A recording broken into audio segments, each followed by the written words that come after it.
The original Dizzy was the first game I reviewed on my channel back in 2019 when I didn't know how to read off a script without making it obvious I was reading off a script, and it feels poetic that Wonderful Dizzy should be the last Spectrum game I review to see out the year of 2020. A year in which nothing particularly great has happened, a year in which people have been caged up like filthy animals and perhaps leaning on nostalgia more and more as they think back to what it was like in the before times, like, 2019. Wonderful Dizzy is out today. I spent the entire morning and afternoon playing it to completion, and then I immediately got to writing about it. That's what I'm doing now. I'm writing about it, only actually I'm reading this out loud, so I won't be writing about it, so this bit won't make as much sense. Remember to delete this part of the script. What I will say is that I'm keeping this entire thing spoiler-free, from what I say to what I show on screen, and as such, the editing style may well be a little different to the usual. I can't necessarily show what I'm talking about in the same way I usually would, because there's plenty within Wonderful Dizzy that I'd love for you to experience yourself. Now, seeing as we don't have any spoilers about the game, let me spoil the review for you.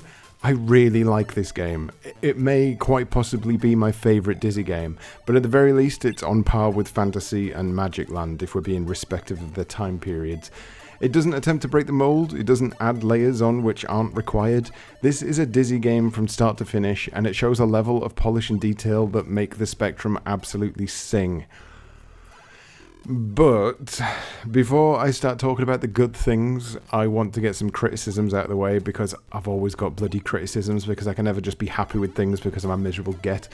I wouldn't, however, be doing my job if I didn't bring these things up, so I'm bringing them up, and I'm bringing them up now so I can get them out of the way and talk about what I do like.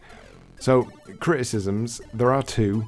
Both of them are probably strictly related to me and my low level of patience, but it's fair to say that there are likely others who have similar traits. Issue number one, the live system. I don't mind the live system so much as I don't like the having no live system.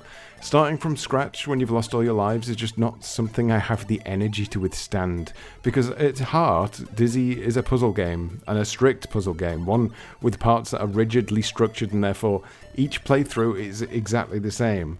When you replay a Dizzy game years apart, the joy is in rediscovering those puzzles. The joy is not within dying halfway through and doing the same puzzles again all afternoon.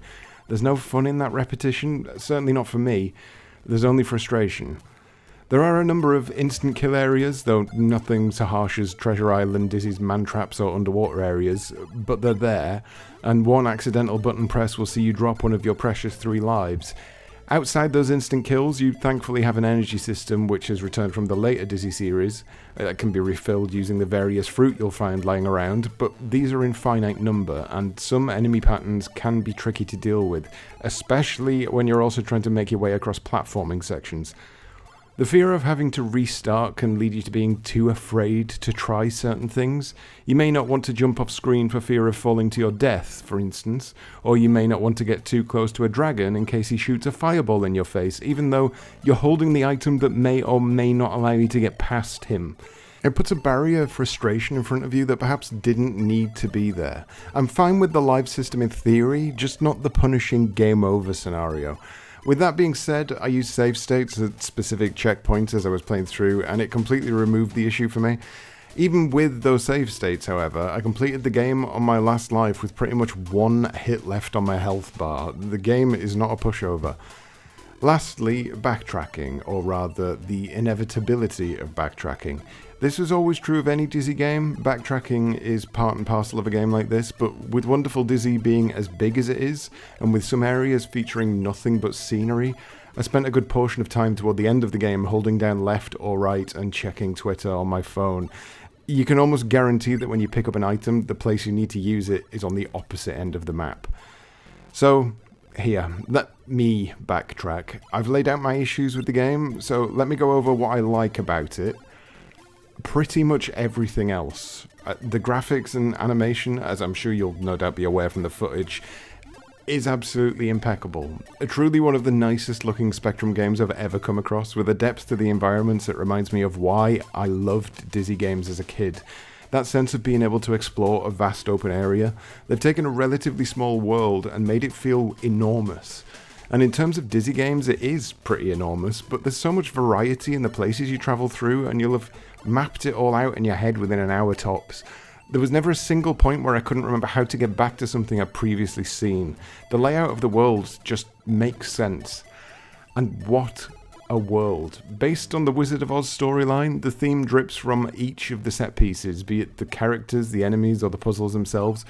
Previous Dizzy games, outside the first, tied their game to a particular theme, and it was often a good way to wrap the puzzles into a handy little wink and nudge package. Oftentimes, however, you'd be left scratching your head with some random-ass object in your inventory that you simply had no idea how to use. In Wonderful Dizzy, this is rarely ever the case, especially if you have even the most basic working knowledge of the book and film that inspired it. Every item makes sense, and there are no red herrings to keep you tied in knots. Almost none. This sets a really good pace for the game. You've always got some idea of what it is you need to do and where you need to explore next. It was only toward the end of the game that things started to slow down a little, and that was due to a heavier reliance on dialogue in the game. I don't particularly consider this a spoiler, as it's something you'll find out quite early on, but it's a big necessity to talk to every character more than once. In some cases, a lot more than once. And whenever you get yourself locked in a situation where you can't figure out what to do, it's often the case that you need to speak to a particular character in order to get the story moving along. This is fine though, and it certainly builds up the storyline for the familiar conclusion. Speaking of conclusions, coins are back, and taking their cue from Magic Land Dizzy and onwards, they're not hidden behind banisters or random tree trunks. Thank Yoke for that. They're all just dotted around the world in mostly obvious places, normally with a little bit of danger involved to keep you on your toes. You need 99 coins to finish up the game, and by the time I got to the end, I had 98. I was initially concerned that I was going to be given the runaround for hours trying to find one single coin, as I thought I'd scoured every last screen of the game, but no, there was one sneaky screen that I hadn't quite spotted. Keep your eyes out and you'll be fine. Sound-wise, the music is a blast, perhaps not quite as iconic as Fantasy or Magic Land, but I've had 20 to 30 years to fall in love with them, so that's probably an unfair comparison. It's a great tune, and nothing about it had me aching to mute the volume, which is always a good sign when you've been sat listening to it for 5 hours in a row. And that's probably the biggest recommendation hint I can give you, really. I put this on in the morning, and I didn't stop until I reached the conclusion.